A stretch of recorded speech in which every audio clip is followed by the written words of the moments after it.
Movie की शुरुआत में हमारी मुलाकात कॉलर से होती है जो कि एक कॉल गर्ल है और तभी उसके पास सैडी आती है और उसे कुछ पैसे देकर अपने साथ ले जाती है। कॉलेट को अपने घर पर ले जाने के बाद सैडी उसे पूरे कपड़े उतारने के लिए कहती है और जिसके बाद वो उसे हाथ धोने के लिए बाथरूम में भेजती है और फिर शॉवर लेने के लिए कहती है और जिसके बाद कॉलेट अचानक से ही उस शॉवर के अंदर कैद हो जाती है और जिसके बाद सैडी उसे उसके हाथ और पैरों को बांधकर उसे उल्टा लटका देती है जिससे कॉलेट काफी ज्यादा घबरा जाती है और तभी सैडी वहाँ पर एक बूढ़े आदमी को लेकर आती है जिसका नाम हैरिसन होता है और वो कॉलेट को देखकर बहुत ही खुश हो जाता है। इसके बाद सैडी हैरिसन से बिशप का एड्रेस पूछती है। हैरिसन उसे बिशप का एड्रेस बता देता है और अब इसके बाद सैडी उसे एरो से मार देती है। अब वो इसके बाद कॉलेट को यहाँ से भगा देती है और तभी हम देखते हैं कि सैडी को कुछ विजन्स आ रहे हैं। अब दोस्तों सैडी कौन है और ये बिशप की खोज क्यों कर रही है इसके बारे में हमें आगे मालूम चलेगा। अब मूवी के सीन को शिफ्ट करके 6 महीने पहले की कहानी दिखाई जाती है जहाँ से कि इस पूरी स्टोरी की शुरुआत हुई थी, जहाँ पर हम सैडी को देखते हैं जो कि रिपोर्टर का काम करती है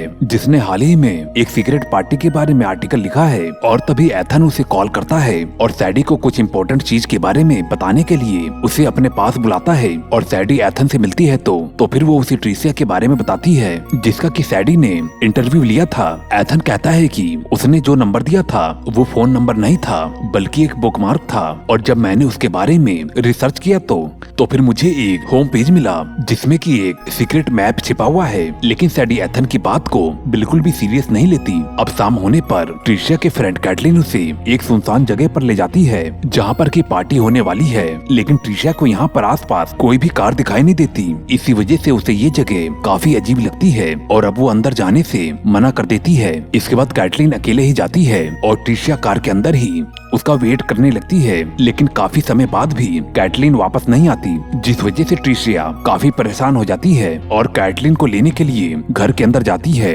लेकिन ट्रिशिया को वहाँ पर कोई भी दिखाई नहीं देता। इसके बाद वो कैटलिन को खोजते हुए बेसमेंट के अंदर चली जाती है और तभी वो देखती है कि 2 वैम्पायर्स जो कि कैटलिन का खून पी रहे होते हैं। ये देखकर वो काफी ज्यादा घबरा जाती है और वहाँ से भागने लगती है, लेकिन तभी उसके सामने एक और वैम्पायर आ जाता है जिसके बाद ट्रिशिया उसी बेसमेंट के अंदर छिप जाती है और हेल्प के लिए अपने डैड को कॉल करने लगती है, लेकिन उसके डैड कॉल को रिसीव नहीं कर पाते और तभी वैम्पायर उसे पकड़ लेते हैं और जिसके बाद इन दोनों को मारकर सड़क पर फेंक देते हैं। इसके कुछ समय बाद पुलिस इस क्राइम सीन पर पहुंच जाती है। ट्रिशिया के डैड क्लाइड भी एक पुलिस ऑफिसर हैं जो कि ट्रिशिया के मर्डर से काफी ज्यादा दुखी हो जाते हैं। अब सैडी को जब ट्रिशिया के मर्डर के बारे में मालूम चलता है तो फिर वो इस बारे में बात करने के लिए एथन के घर जाती है क्योंकि एथन ने उसे सीक्रेट पार्टी के बारे में बताया था। लेकिन सैडी जब एथन के घर पर पहुँचती है, एथन वहाँ पर नहीं होता।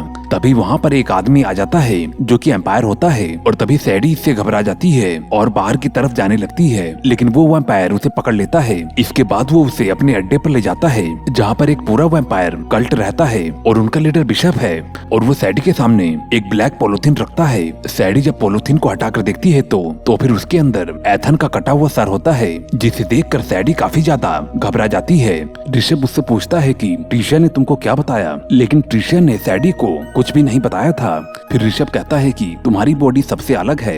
इसके बाद ऋषभ अपने वैम्पायर वेपन से सैडी को मार देता है और उसके खून को पीने लगता है। अब इसके बाद पुलिस इस क्राइम सीन पर पहुंच जाती है। क्लाइड ट्रिशिया के कातिल को खोजना चाहता है, इस वजह से वो यहाँ पर भी पहुंच जाता है, लेकिन पुलिस को कातिल के बारे में कोई भी सबूत नहीं मिलता। इसके बाद पुलिस सैडी की डेड बॉडी को मुर्दा घर में रख देती है, लेकिन तभी सैडी फिर से जिंदा हो जाती है और जिसके बाद वो मुर्दे वाले बॉक्स से निकल जाती है। फिर उसे याद आता है कि वो तो मर चुकी है। तभी सैडी देखती है कि मिरर के अंदर उसका इमेज नहीं बन रहा है, जिसके बाद उसे समझ में आ जाता है कि अब वो भी एक वैम्पायर बन चुकी है। इसके बाद सैडी यहाँ से निकलकर एक होमलेस शेल्टर पर पहुँच जाती है जहाँ पर सैडी वहाँ पर एक बीमार आदमी की तरफ अट्रैक्ट होने लगती है और उसको मारकर उसके खून को पीने लगती है, लेकिन तभी उसे एक छोटी बच्ची देख लेती है और जिसके बाद वो यहाँ से बाहर आ जाती है। लेकिन सैडी अपनी इस हालत से बिल्कुल भी खुश नहीं थी क्योंकि वो इनोसेंट लोगों की जान ले रही थी और तभी कोई आदमी उसका पीछा करने लगता है। इसके बाद सैडी अपने मॉम को कॉल लगाती है, तब उसकी सिस्टर अपने मॉम को कहती है कि वो मर चुकी है। इस बात को सुनकर सैडी अंदर से टूट जाती है और ऋषभ ने उसके साथ जो काम किया था उसको याद करके वो परेशान हो जाती है और सुसाइड करने के लिए ब्रिज के ऊपर से कूद जाती है, लेकिन जो आदमी उसका पीछा कर रहा था वो उसे बचा लेता है और उसका ट्रीटमेंट करता है। वो आदमी सैडी को बताता है कि मैं भी ऋषभ को खत्म करना चाहता हूँ और इसी काम के लिए ही तुम्हें ये नई जिंदगी मिली है, इसमें मैं तुम्हारी पूरी तरह से हेल्प करूंगा। इसके बाद वो सैडी को पूरे वैम्पायर कल्ट के बारे में बताता है और उन्हें खत्म करने के लिए एक खास हथियार के बारे में भी बताता है। अब सैडी सबसे पहले रोरको को ढूंढती है, जो कि होटल के अंदर एक लड़की को मारकर उसका खून पी रहा था। उसके बाद वो उसे एक तीर मार देती है, जिससे कि वो घायल होकर नीचे गिर जाता है। इसके बाद सैडी उससे ईव का एड्रेस पूछकर उसे तीर से मार देती है और फिर सैडी ईव को खोजने के लिए वहाँ से निकल जाती है, जो कि एक क्लब के अंदर अपने नई विक्टिम को फंसा रही थी। अब ईव उस विक्टिम को मारने वाली होती है और तभी सैडी वहाँ पर आ जाती है, जिसके बाद ईव खुद को सरेंडर कर देती है और सैडी को बताती है कि जो आदमी उसकी हेल्प कर रहा है उसका नाम आर्थरो है और वो भी एक वैम्पायर ही है, जो कि सब कुछ कंट्रोल करता है और वो ऋषभ को अपने रास्ते से हटाना चाहता है। लेकिन सैडी उसकी बात पर ध्यान नहीं देती है और उसे भी मार देती है। इसके बाद वो हैरिसन से ऋषभ के बारे में जानने के लिए उसे कॉलेट के जिस्म का लालच देती है और इन सभी का एड्रेस मिल जाने के बाद वो उसे भी मार देती है। और अब यही सीन हमने मूवी की शुरुआत में भी देखा था। इससे हमें मालूम चलता है कि ऋषभ की वजह से सैडी की पूरी लाइफ बर्बाद हो गई है। इसके बाद कॉलेट को पुलिस पकड़ लेती है, जिसके बाद वो पुलिस को हैरिसन के मर्डर के बारे में बता देती है। अब क्लाइड भी ट्रिशा के कातिल को खोजने में लगा हुआ था और तभी उसे हैरिसन के मर्डर के बारे में मालूम चलता है और वो क्राइम सीन पर पहुंच जाता है। लेकिन सैडी वहां से भाग जाती है और तभी रास्ते में उससे एक लड़का लिफ्ट मांगता है और वो उसे इग्नोर कर देती है और तभी उसे आर्थरो की बात याद आ जाती है, जिसने कहा था कि ऋषभ को मारने के लिए उसके जितना ही स्ट्रॉन्ग बनना पड़ेगा। इसके बाद सैडी उसे अपनी कार में लिफ्ट दे देती है और उसके साथ इंटीमेट होने के बहाने से उसे मार डालती है। इसके बाद वो उसका खून पी जाती है। दूसरी तरफ ऋषभ एक और लड़की को अपना विक्टिम बनाने वाला होता है। उस लड़की को लगता है कि ऋषभ उससे प्यार करता है और जिसके बाद ऋषभ उस लड़की को अपने रूम में ले जाता है। लेकिन अब ऋषभ को खोजने के लिए सैडी वहाँ पर पहुँच जाती है और जब वो उसके रूम में जाती है तो वहाँ पर उसे खून से सनी हुई एक लड़की दिखाई देती है, जिसे कि ऋषभ ने अभी अभी मार दिया था। और तभी सैडी को किसी के आने की आवाज सुनाई देती है और तभी वो वहीं पर ही छिप जाती है और तभी यहाँ पर पो आता है और समझ जाता है कि यहाँ पर कोई आया था। इसी वजह से वो ऋषभ को कॉल करने जाता है और तभी सैडी उसे घेर लेती है। इसके बाद पो सैडी के ऊपर अटैक करके वहाँ से भागने की कोशिश करता है, लेकिन किसी तरह से सैडी पो को जख्मी कर देती है और उससे ऋषभ के बारे में पूछती है, पर वो कहता है कि मुझे केवल इतना ही मालूम है कि वो किसी पुलिस वाले से छिप रहा है। इसके बाद सैडी उसे भी मार देती है और तभी ऋषभ पो के फोन पर कॉल करता है, जिसे कि सैडी रिसीव करती है और उसको बता देती है कि पो अब मर चुका है। तब ऋषभ पूछता है कि तुम कौन हो? तब सैडी कहती है कि तुमने मेरा सब कुछ बर्बाद कर दिया है, इस वजह से मैं भी तुम्हें बर्बाद कर दूंगी, लेकिन हम दोनों में से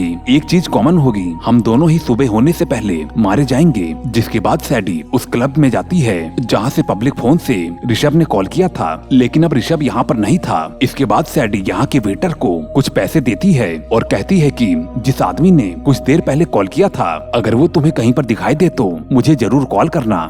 अब सैडी जैसे ही क्लब से बाहर आती है तो फिर दो लुटेरे मिलकर उसे बेहोश कर देते हैं और सैडी को अपनी कार के डिक्की में बंद कर देते हैं। इसमें से एक आदमी सैडी की कार को यहाँ से लेकर जाता है, जबकि दूसरा आदमी अपनी कार में सैडी को लेकर जाता है और तभी रास्ते में सैडी को होश आ जाता है, जो कि कार के डिक्की को खोलकर बाहर निकल जाती है और तब वो आदमी सैडी को चेक करने के लिए गाड़ी को रोकता है। जिसके बाद सैडी उस आदमी को घायल कर देती है और पूछती है कि मेरा बैग कहाँ पर है, और तब वो बताता है कि मेरा दूसरा साथी तुम्हारी कार को लेकर जा रहा है और जिसके पास तुम्हारा बैग है। इसके बाद सैडी यहाँ से कार को लेकर निकल जाती है। दूसरी तरफ जो आदमी सैडी की कार को लेकर भाग रहा था उसे पुलिस पकड़ लेती है और तभी क्लाइड को उसके पास से सैडी का वेपन मिल जाता है, जिसे देखकर क्लाइड समझ जाता है कि ये उसी कातिल का हथियार है जो कि यहाँ पर मर्डर कर रहा है। इसके बाद क्लाइड उस चोर से पूछता है कि तुमने ये कार कहाँ से उठाई। इसके बाद वो क्लाइड को क्लब की लोकेशन बता देता है और तभी क्लब का वेटर सैडी के पास कॉल करके बताता है कि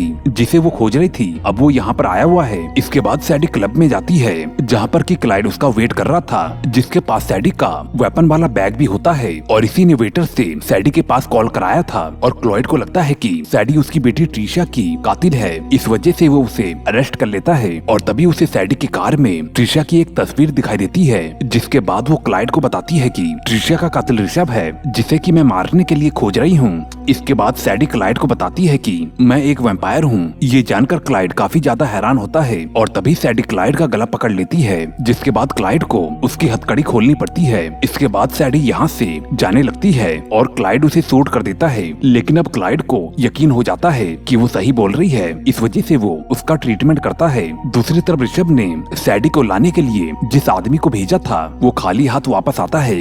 इसके बाद ऋषभ उसे गुस्से में मार डालता है। इधर सैडी क्लाइड से डील करती है कि जब वो ऋषभ को मार देगी जब क्लाइड उसे भी मार दे, क्योंकि वो अपने वैम्पायर वाली लाइफ से काफी परेशान हो चुकी है। अब क्लाइड ना चाहते हुए भी उसकी बात मान लेता है। इसके बाद वो दोनों ऋषभ को मारने के लिए उसके सीक्रेट लोकेशन पर जाते हैं और उसे खोजने लगते हैं। और तभी क्लाइड को एक पिंजड़े के अंदर ट्रिशिया नजर आती है। क्लाइड उसे जल्दी से बाहर निकालता है और उसे जिंदा देखकर काफी खुश होता है। और तभी सैडी यहाँ पर आ जाती है और क्लाइड को ट्रिशिया से दूर हटने के लिए कहती है और वो क्लाइड को बताती है कि ऋषभ ने अब उसे एक वैम्पायर में चेंज कर दिया है। लेकिन क्लाइड को यकीन नहीं होता और तभी ट्रिशिया क्लाइड की गन को लेकर उसके ऊपर टारगेट कर देती है। ये देखकर क्लाइड काफी ज्यादा घबरा जाता है और कहता है कि मैं तो तुम्हारा डैड हूँ। ये सुनकर ट्रिशिया गुस्सा हो जाती है और कहती है कि अब ऋषभ भी मेरे लिए सब कुछ है। इसके बाद वो क्लाइड को शूट करके वहाँ से भागने लगती है। फिर सैडी अपने वेपन से उसके ऊपर अटैक करती है, लेकिन उसका निशाना चूक जाता है। इसके बाद सैडी उसका पीछा करने लगती है और जिसके बाद उसके पैर के ऊपर अटैक कर देती है, जिससे कि ट्रिशिया नीचे गिर जाती है। अब सैडी उससे ऋषभ के बारे में पूछने लगती है, लेकिन ट्रिशिया उसे कुछ भी नहीं बताती। इसके बाद वो उसे मार देती है और तभी यहाँ पर ऋषभ आ जाता है। तब सैडी उसे भी मारने जाती है, लेकिन अब उसके पास सिल्वर क्रॉस नहीं होता है। इसके बाद ऋषभ सैडी को मार के बेहोश कर देता है और सैडी को वैसे ही उल्टा लटका देता है, जैसा कि उसने खून को निकालने के लिए कुछ लोगों के साथ किया था। इसके बाद ऋषभ सैडी का खून निकालने के लिए उसकी गर्दन पर कट कर देता है, जिससे कि सैडी का बहुत ही सारा ब्लड बाहर आने लगता है। इसकी वजह से वो बेहोश हो जाती है और तभी उसे आर्थरो की एक बात याद आती है, जिसने बताया था कि तुम सिर्फ एक परछाई नहीं हो बल्कि सबसे अलग हो। इसके बाद सैडी को होश आ जाता है और तभी उसे बचाने के लिए क्लॉयड भी वहाँ पर पहुँच जाता है, जो कि गोली लगने से सिर्फ बेहोश हुआ था। वो सैडी को वहाँ से नीचे उतार कर अपने जैकेट में लपेट लेता है। अब वो उसे यहाँ से लेकर जाने लगता है और तभी उसके सामने ऋषभ आ जाता है, जिसके बाद क्लॉयड ऋषभ को रोकने के लिए उससे लड़ने लगता है, लेकिन ऋषभ काफी पावरफुल था। इस वजह से वो क्लॉयड को आसानी से हरा देता है। तभी अचानक से सैडी ठीक हो जाती है और जिसके बाद वो अपने क्रॉसबो को लेकर ऋषभ के पास पहुंचती है। इसी बीच क्लॉयड ऋषभ को अपने शिकंजे में ले लेता है, जिसके बाद सैडी अपने सिल्वर क्रॉसबो से ऋषभ के ऊपर अटैक कर देती है। इससे ऋषभ की फाइनली ही मौत हो जाती है और इस तरह से सैडी अपना बदला पूरा कर लेती है। लेकिन अब सैडी भी काफी ज्यादा घायल हो गई थी। इसके बाद वो क्लॉयड से कहती है कि अब तुम मुझे भी मार दो, क्योंकि मैं अपनी लाइफ को इस तरह से नहीं बिताना चाहती हूँ। क्लॉयड ऐसा नहीं करना चाहता, लेकिन सैडी के काफी रिक्वेस्ट करने के बाद क्लॉयड को उसकी बात माननी पड़ती है और जिसके बाद वो सैडी को मार देता है। लेकिन वो ऐसा करके बिल्कुल भी खुश नहीं था। अब यहाँ पर पुलिस भी आ जाती है, जो कि सैडी की बॉडी को ले जाकर मुर्दा घर में रख देती है। लेकिन तभी हम देखते हैं कि सैडी एक बार फिर से जिंदा हो जाती है। और इसी के साथ दोस्तों ये मूवी यहीं पर ही एंड हो जाती है। ये कहानी आपको कैसी लगी हमें कमेंट करके जरूर बताएं और आगे की वीडियो देखने के लिए चैनल को सब्सक्राइब करके घंटी का बटन जरूर दबा दें। मैं मिलता हूँ आपको अगली वीडियो में। Okay bye.